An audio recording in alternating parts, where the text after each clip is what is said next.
লেবাননের দক্ষিণাঞ্চলে যুদ্ধবিরতির মেয়াদ বাড়লেও থামছে না ইসরায়েলি আগ্রাসন। এবার বিন্ত জবাইল জেলার তিবনিন সরকারি হাসপাতাল লক্ষ্য করে চালানো হয়েছে ভয়াবহ এক বিমান হামলা। এতে হাসপাতালের জরুরি বিভাগ ও ক্যান্সার ইউনিট সহ ব্যাপক ক্ষয়ক্ষতি হয়েছে। আহত হয়েছেন বেশ কয়েকজন স্বাস্থ্যকর্মী। চারদিকে শুধু ধ্বংসের ক্ষতচিহ্ন। ভেঙে পড়েছে ছাদ, চূর্ণবিচূর্ণ হয়ে গেছে হাসপাতালের বিদ্যুৎ সরবরাহের একমাত্র উৎস সোলার প্যানেলগুলো।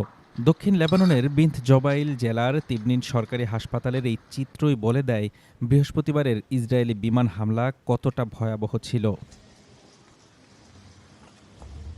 লেবাননের স্বাস্থ্য মন্ত্রণালয় জানিয়েছে, হাসপাতালের ৩ তলা বিশিষ্ট ভবনের প্রায় প্রতিটি বিভাগই ক্ষতিগ্রস্ত হয়েছে। বিশেষ করে জরুরি বিভাগ, আইসিইউ, অপারেশন থিয়েটার এবং ক্যান্সার আক্রান্তদের কেমোথেরাপি ইউনিট এখন পুরোপুরি ব্যবহারের অনুপযোগী।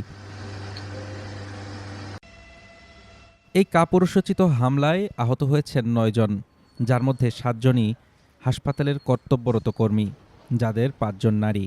লেবাননের স্বাস্থ্য মন্ত্রণালয়ের মুখপাত্র জানান, এটি আন্তর্জাতিক আইনের স্পষ্ট লঙ্ঘন। তারা ইচ্ছাকৃতভাবে বেসামরিক হাসপাতালগুলোকে লক্ষ্যবস্তু করছে, যাতে সাধারণ মানুষ চিকিৎসা সেবা থেকে বঞ্চিত হয়।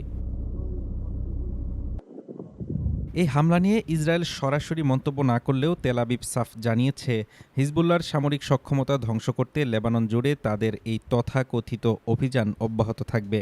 সরকারি হিসাব মতে গত ২ মার্চ থেকে শুরু হওয়া ইসরায়েলি আগ্রাসনে লেবাননে এখন পর্যন্ত প্রাণ হারিয়েছেন ৩,১০০রও বেশি মানুষ, আর আহতের সংখ্যা ছাড়িয়েছে ৯,৪০০র বেশি।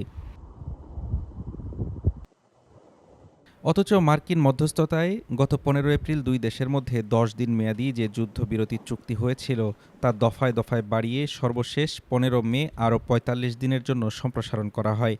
কিন্তু কাগজে কলমে যুদ্ধবিরতি থাকলেও বাস্তবে লেবানন সীমান্তে থামেনি বারুদের গন্ধ।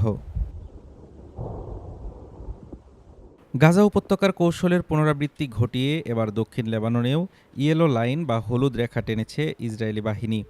দক্ষিণের প্রায় ৮০টি শহরের বাসিন্দাদের ঘরে ফিরতে নিষেধ করা হয়েছে, মূলত সীমান্ত থেকে লিতানি নদী পর্যন্ত, যা লেবাননের মোট ভূখণ্ডের প্রায় ১০%। সেখানে একটি স্থায়ী নিরাপত্তা অঞ্চল গড়ে তোলার পায়তারা করছে তেল আবিব।